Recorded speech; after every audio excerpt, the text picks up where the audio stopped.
দর্শক, বর্তমান সরকারের সময়ে এখনও ২ দিন যখন হাতে বাকি, ২ দিন আগেই বলা যায় যে আরও ২ দিন আগে অর্থাৎ ইলেকশনের পরদিন থেকেই নানা রকমের আলোচনা চলছে, নানা রকমের সমালোচনা চলছে। বর্তমান সরকারের প্রধান উপদেষ্টা থেকে শুরু করে উপদেষ্টাদের এবং এই সরকারের বিভিন্ন দায়িত্বে যারা রয়েছেন তাদের বিরুদ্ধে নানা রকমের লেখালেখি চলছে। এরই মাঝে প্রধান উপদেষ্টার একজন বিশেষ সহকারী তিনি দেশ ছেড়ে পালিয়েছেন, এরকম সমালোচনা হচ্ছে। তিনি বলছেন তিনি ছুটি নিয়ে গেছেন, রিটার্ন টিকিট কেটে গেছেন, কিন্তু অভিযোগ করা হচ্ছে তিনি পালিয়ে গেছেন। এই ঘটনাগুলো দেখতে দেখতেই ক্ষমতা হস্তান্তরের মাত্র একদিন আগে দাঁড়িয়ে, অর্থাৎ পরশুদিন নতুন সরকার শপথ নেবে এবং নতুন সরকার শপথের মাধ্যমে পরশুদিন বিকেলে বর্তমান সরকারের কার্যক্রম শেষ হয়ে যাবে। ঠিক তার একদিন আগে আজকে রাজধানী ঢাকায় প্রধান উপদেষ্টা প্রফেসর ইউনূসের কুশপুত্তলিকা দাহ করা হলো। এই ঘটনা বলে দেয় যে প্রধান উপদেষ্টা প্রফেসর ইউনূসের ব্যাপারে বাংলাদেশের জনগণ, বহু জনগণ ফুঁসে উঠেছে, ফুঁসে আছে, যার মাত্রাগুলো নির্বাচনের পরেই শুরু হয়েছে। নির্বাচনে যদি উল্টা রেজাল্ট হতো, যারা জিতেছে তারা যদি না জিতে তাদের প্রতিপক্ষ জিতত, তাহলে এই চিত্র হতো না।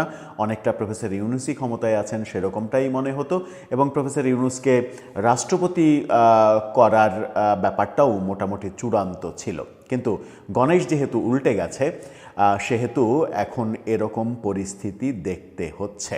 হঠাৎ করে প্রফেসর ইউনূসের কুশপুত্তলিকা দাহ করা হলো কেন, এই প্রশ্ন উঠেছে। সাথে প্রফেসর ইউনূসের বিরুদ্ধে যে সকল অভিযোগ, সাংবিধানিক অভিযোগ, সংবিধান লঙ্ঘন করার যে সকল অভিযোগ উঠছে, সেই অভিযোগগুলোর পরিপ্রেক্ষিতে তিনি ফেঁসে যেতে পারেন, এরকম আলোচনা চলছে। চলুন একটু জেনে দেখি কুশপুত্তলিকা দাহ হলো কিভাবে, কারা করলেন এবং প্রফেসর ইউনূস কোন কোন পয়েন্টে প্রশ্নবিদ্ধ হতে পারেন, আইনের মারপ্যাচে ফেঁসে যেতে পারেন।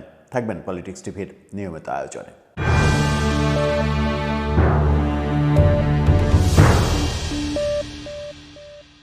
দর্শক, বলছিলাম প্রফেসর ইউনূসের কুশপুত্তলিকা দাহ করা হয়েছে। রাজধানীতে আজকে একজন ব্যক্তি এই কাজ করেছেন এবং সাংবাদিকদের উপস্থিতিতে করেছেন। প্রফেসর ইউনূসের বিরুদ্ধে লেখা একটি বোর্ড নিয়ে তিনি এই কথা বলেছেন এবং কথা বলার শেষে সেই বোর্ডে থাকা প্রফেসর ইউনূসের ছবি পুড়িয়ে এই কাজ শেষ করেছেন। ভিডিওটা একটু দেখে আসুন, ছবি পোড়াচ্ছে কিভাবে সেই ভিডিওটা দেখে আসুন।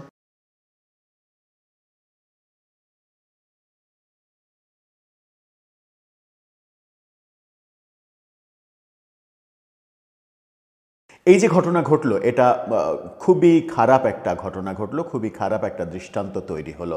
এটা প্রফেসর ইউনূসের মতো একজন সম্মানিত মানুষকে কেন্দ্র করে এই কাজ করা ঠিক হয়নি বলে ব্যক্তিগতভাবে আমি মনে করি। অনেকের অনেক অভিযোগ থাকতে পারে, অভিযোগ থাকলে তিনি যদি অপরাধ করে থাকেন তাহলে তার যথাযথ প্রক্রিয়ায় শাস্তি হবে। কিন্তু এই এক ধরনের জোর জবরদস্তি যে ব্যাপারটা প্রফেসর ইউনূসের সরকার প্রতিষ্ঠিত করেছে, মব কালচারের ব্যাপারটা, অর্থাৎ জবরদস্তির ব্যাপারটা, সেটা থেকে আমাদের বেরিয়ে আসতে হবে। সেটা থেকে বেরিয়ে এসে আইনের শাসন প্রতিষ্ঠিত করতে হবে। কিন্তু অনেকের অনেক অভিযোগ, প্রফেসর ইউনূসের বিরুদ্ধে অনেক অভিযোগ।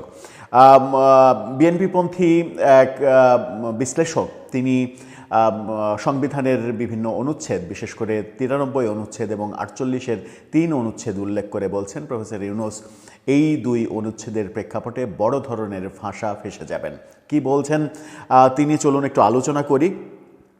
93 অনুচ্ছেদ যেটা বলছে সেটা হচ্ছে যে মহামান্য রাষ্ট্রপতি অধ্যাদেশ দিতে পারবেন।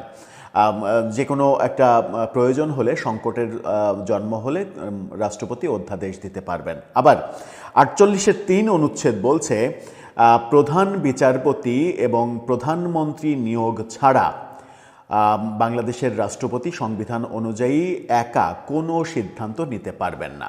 অর্থাৎ একমাত্র দুইটা জায়গায় তিনি প্রধানমন্ত্রী কিংবা প্রধান উপদেষ্টার কথাতে কাজ করবেন না, নিজের ইচ্ছায় কাজ করবেন। সেটা হচ্ছে প্রধানমন্ত্রী নিয়োগ করবেন এবং প্রধান উপদেষ্টা নিয়োগ করবেন। প্রধানমন্ত্রী নিয়োগ অবশ্য ভোটের মাধ্যমে হয়, সেখানে তো আর কিছু করার নেই। প্রধান উপদেষ্টা নিয়োগের পুরোপুরি স্বাধীনতা তার রয়েছে। এই দুইটা বাদ দিয়ে রাষ্ট্রপতি যা কিছু করবেন, যত কাজ করবেন, সব কিছুই প্রধানমন্ত্রীর পরামর্শক্রমে করবেন কিংবা প্রধান উপদেষ্টার পরামর্শক্রমে করবেন। রাষ্ট্রপতি এখন পর্যন্ত যত অধ্যাদেশ জারি করেছেন, শত শত অধ্যাদেশ জারি করেছেন। রাষ্ট্রপতির কাঁধে কাঁঠাল ভেঙে খাওয়ার একটা চেষ্টা করা হয়েছে। এই সরকার রাষ্ট্রপতির মাথায় কাঁঠাল ভাঙার চেষ্টা করেছে এবং রাষ্ট্রপতিকে দিয়ে সব কিছু উদ্ধার করার চেষ্টা করেছে। কিন্তু সংবিধান বলছে রাষ্ট্রপতি যা কিছুই করবেন সব কিছুই প্রধানমন্ত্রী কিংবা প্রধান উপদেষ্টার পরামর্শে করবেন। অর্থাৎ প্রধান উপদেষ্টা যা বলবেন সেটাই রাষ্ট্রপতি করবেন কিংবা করতে বাধ্য, আইনত বাধ্য। অর্থাৎ যে সকল অধ্যাদেশ জারি করা হয়েছে রাষ্ট্রপতির মাধ্যমে, একটাও রাষ্ট্রপতির দায় থাকবে না, সমস্ত দায় প্রধান উপদেষ্টাকে অর্থাৎ প্রফেসর ইউনূসকে নিতে হবে। এই কারণেই তিনি ফেঁসে যাবেন। কি কি দায় নিতে হবে? একটা হচ্ছে যে জুলাই সনদ বাস্তবায়নের অধ্যাদেশ যেটা জারি করেছেন, জুলাই সনদকে সংবিধানের উপরে স্থান দেওয়া সহ জুলাই সনদে যা কিছু আছে এটাকে আইনি ভিত্তি দিয়েছেন রাষ্ট্রপতি অধ্যাদেশের মাধ্যমে, যেটা একেবারেই সংবিধান পরিপন্থী, আইন পরিপন্থী, তেমনটা বলছেন এই বিএনপির বিশ্লেষক। আবার বলছেন যে তিনি যে গণভোটের অধ্যাদেশ দিয়েছেন, গণভোট সংবিধানে নেই। যে ব্যাপারটা সংবিধানে নেই সেই ব্যাপারটা তাকে দিয়ে অধ্যাদেশ দেওয়ানো হয়েছে এবং প্রধান উপদেষ্টা এই কাজটা করেছেন। এরকম সংবিধান বিরোধী বহু অধ্যাদেশ দেয়া হয়েছে, যে অধ্যাদেশ দেওয়ানোর ব্যাপারে সম্পূর্ণ প্রফেসর ইউনূস প্রধান উপদেষ্টা হিসেবে ফেঁসে যাবেন সংবিধান বিরোধী কর্মকাণ্ড করার জন্য। এই আলোচনা এখন জোরে সোরে উঠেছে। এছাড়া মানে বলা হচ্ছে যে যেটা বললাম সেটা হবে আইন সংশোধন করে মানে নির্বাহী আদেশে আওয়ামী লীগকে যে আওয়ামী লীগের কার্যক্রমের উপরে যে নিষেধাজ্ঞা দেওয়া হয়েছে সেটাও বেআইনিভাবে করা হয়েছে এবং এই কাজ সরকার করতে পারে না। নির্বাহী আদেশে কোনো দলকে নিষিদ্ধ করতে পারে না, সেই কাজটা এই সরকার করেছে। সেই জন্য আইন উপদেষ্টা এবং প্রফেসর ইউনূস প্রধান উপদেষ্টা তার ফেঁসে যাওয়ার সম্ভাবনা রয়েছে। এই জুলাই অভ্যুত্থানে অগ্রহণযোগ্যভাবে যে ইনডেমনিটি দেওয়া হয়েছে, অর্থাৎ 5 আগস্ট থেকে 31 আগস্ট পর্যন্ত এই সময়ের যে ইনডেমনিটি দেওয়া হয়েছে, 5 আগস্ট পর্যন্ত ইনডেমনিটি সবারই প্রত্যাশা ছিল, সবাই এটাকে গ্রহণ করবে। কিন্তু 5 আগস্ট থেকে 31 আগস্ট পর্যন্ত যখনই আপনি ইনডেমনিটি দিতে যাবেন, এই সময়ে যে ধরনের ম্যাচাকার হয়েছে সারা দেশে, সেটা তো আন্দোলনের সময় না, আন্দোলন পরবর্তী হয়েছে। এটা রাজনৈতিক হিংসা বিদ্বেষ থেকে হয়েছে, হিংসার চাষ করা হয়েছে। সেগুলোকে যখন ইনডেমনিটি দেওয়া হয়েছে তখন এই সরকারের প্রতি অভিযোগ আসবে কিংবা আসছে যে এই কাজগুলো এই সরকারই করিয়েছে। যে মানে ম্যাচাকার অবস্থা সারা দেশে হয়েছে সেটার ইনডেমনিটি এটাও আইনের বৈধতা পাবে না, এটা বলছেন অনেকে। আন্তর্জাতিক অপরাধ ট্রাইব্যুনাল যেখানে শেখ হাসিনার বিচার হচ্ছে সেটাও একটা হিংসার বশবর্তী হয়ে কাজটা করা হয়েছে আইন সংশোধন করে। আন্তর্জাতিক অপরাধ ট্রাইব্যুনাল আইন 1973-এর যে আইন, সেই আইনে এই আদালতে একমাত্র 1971 সালের মহান মুক্তিযুদ্ধের যারা যুদ্ধাপরাধের সঙ্গে জড়িত তাদের বিচার করার জন্য এই আদালত গঠন করা হয়েছে। অথচ এই যুদ্ধাপরাধীদের বিচারের জন্য তৈরি করা আদালতে শেখ হাসিনাকে বিচার করা, এটা একটা রাজনৈতিক হিংসা বিদ্বেষের বশবর্তী হয়ে করা, যে শেখ হাসিনা যাদেরকে বিচার করেছেন তাদের হয়ে, তাদের প্রতিনিধিত্ব করে প্রফেসর ইউনূস সেই আদালতে শেখ হাসিনার বিচার করার চেষ্টা করেছেন। অথচ এই আলোচনা সর্বত্র ছিল যে শেখ হাসিনার যদি দোষ থাকে, শেখ হাসিনার অপরাধ, সেগুলো নর্মাল আদালতে কিংবা বিশেষ ট্রাইব্যুনাল তৈরি করে, আলাদা একটা বিশেষ ট্রাইব্যুনাল তৈরি করে সেটা করা যেত। সেটা না করে আন্তর্জাতিক অপরাধ ট্রাইব্যুনালে তার বিচার করে এক ধরনের প্রতিহিংসা চরিতার্থ করা হয়েছে। সেই অভিযোগও তার বিরুদ্ধে উঠছে এখন। অভিযোগ রয়েছে যে শেষ সময়ে, সরকারের শেষ সময়ে এসে 1,00,000 কোটি টাকারও বেশি সরকারের শেষ সপ্তাহে 1 মাসের মধ্যে 1,00,000 কোটি টাকারও বেশি টাকার কার্যাদেশ দেয়া হয়েছে, কেনাকাটার কার্যাদেশ দেয়া হয়েছে, যেটা কোনোভাবেই গ্রহণযোগ্য নয় সরকারের শেষ সময়ে এসে। যার মধ্যে রয়েছে আমেরিকা থেকে বোয়িং কেনা, সেটা প্রায় 35,000 কোটি টাকা। এই সিদ্ধান্ত সরকারের এই সিদ্ধান্ত অনেকে বলছেন যে এই তড়িঘড়ি করে শেষ সময়ে এসে, শেষ মাসে এসে এই কার্যাদেশ 1,00,000 কোটি টাকারও বেশি কেনাকাটার যে কার্যাদেশ, এই কার্যাদেশের পেছনে কোনো স্বার্থ আছে কিনা, এখান থেকে কোনো মুনাফা পেতে চাই কিনা সরকারের বিভিন্ন পর্যায়ের বিভিন্ন জন, এই অভিযোগ উঠছে।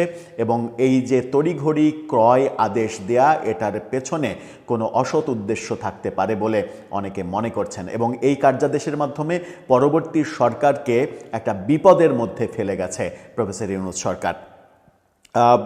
অভিযোগ আছে তার বিরুদ্ধে, তিনি সরকারের প্রধানের দায়িত্ব নেয়ার পরপরই তার গ্রামীণের নামে বহু প্রতিষ্ঠানকে লাইসেন্স দিয়েছেন, যেটা অন্য কাউকে দেয়া হয়নি, কিন্তু গ্রামীণের নামে বহু কোম্পানিকে লাইসেন্স দেয়া, যে ব্যাপারটা ওপেন সিক্রেট, সেটার বিরুদ্ধে সেই লাইসেন্সগুলোও টিকবে না বলে অনেকে মনে করছেন। 666 কোটি টাকার যে কর মওকুফ, সেই কর মওকুফ নিজের প্রভাব খাটিয়ে প্রফেসর ইউনূস করেছেন, সেই অভিযোগ রয়েছে। সেটাও টিকবে কিনা এবং তার জন্য তাকে আইনের মুখোমুখি হতে হবে কিনা সেই প্রশ্ন উঠছে। গ্রামীণ ব্যাংকের মালিকানা ছিল 25%। গ্রামীণ ব্যাংকের সরকারের মালিকানা ছিল, গ্রামীণ ব্যাংক প্রসঙ্গে সরকারের মালিকানা ছিল 25%, আর গ্রামীণ ব্যাংকের মালিকানা ছিল 75%। সেটা প্রফেসর ইউনূস দায়িত্ব নেওয়ার পরে সরকারের মালিকানা 25% থেকে কমিয়ে 10% করেছে, আর গ্রামীণ ব্যাংকের মালিকানা 90%-এ নিয়ে গেছে। গ্রামীণ ব্যাংকের স্বার্থে সরকারের এত বড় একটা ক্ষতি করেছেন প্রফেসর ইউনূস, এর জন্যও তাকে আইনের মুখোমুখি হতে পারে এই কথা অনেকে বলছেন। রেকর্ড পরিমাণ বিদেশ সফরের ব্যাপার তো রয়েছে, রেকর্ড পরিমাণ বিদেশ সফর। একেবারে কয়েকদিন আগে গ্রামীণ ফোনকে বিশেষ তরঙ্গ বরাদ্দ দেয়া, যেটা এই ফয়েজ আহমেদ তোয়েবকে দিয়ে করিয়েছেন তিনি, গ্রামীণ ফোনকে অন্য কোম্পানিকে না দিয়ে কোনো ধরনের টেন্ডার ছাড়া গ্রামীণ ফোনকে তরঙ্গ বরাদ্দ দিয়েছেন। অর্থাৎ নিজের ব্যবসা প্রতিষ্ঠানগুলোর জন্য যা যা করা দরকার তার সব কিছুই করেছেন, এই অভিযোগগুলো তার বিরুদ্ধে উঠছে। এত অভিযোগের জবাব তিনি কিভাবে দেবেন? অনেকে বলছেন যে তিনি রাষ্ট্র ক্ষমতায় মূলত এসেছেনই নিজের স্বার্থ উদ্ধারের জন্য। এই অভিযোগ যারা করছেন তাদের অভিযোগগুলো কতটা সত্য সেটাই এখন দেখার বিষয়। অভিযোগ অনেক থাকতে পারে, কিন্তু অভিযোগের সত্য মিথ্যা এগুলো যাচাই করাও তো একটা বড় ব্যাপার।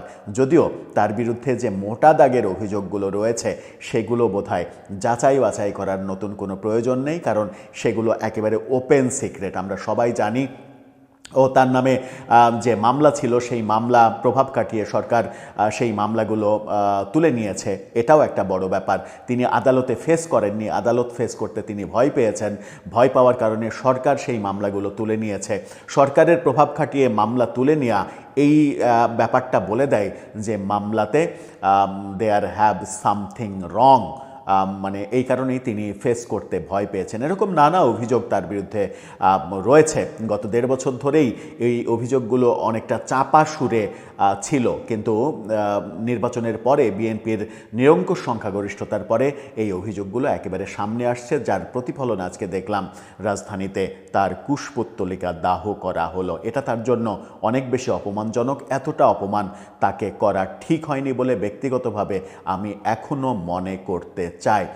যদি তিনি অপরাধী হন, অপরাধ করে থাকেন, তাহলে আইনি কাঠামোর মধ্য দিয়ে কোনো ধরনের অসম্মানজনক কোনো কর্মকাণ্ড না করে, কোনো ধরনের মব তৈরি না করে, যে পথ তিনি শিখিয়ে দিয়েছেন সেই পথে না গিয়ে সুন্দর পথে আমার মনে হয় তিনি অপরাধ করলে তিনি আইনের কাছে জবাবদিহি করবেন, আদালতের কাছে জবাবদিহি করবেন। সেই ওয়েটাই আমাদের অবলম্বন করা উচিত, অন্য কোনো ওয়ে নয়। দর্শক, আপনার মতামত জানিয়ে লিখতে পারেন আমাদের কমেন্ট বক্সে।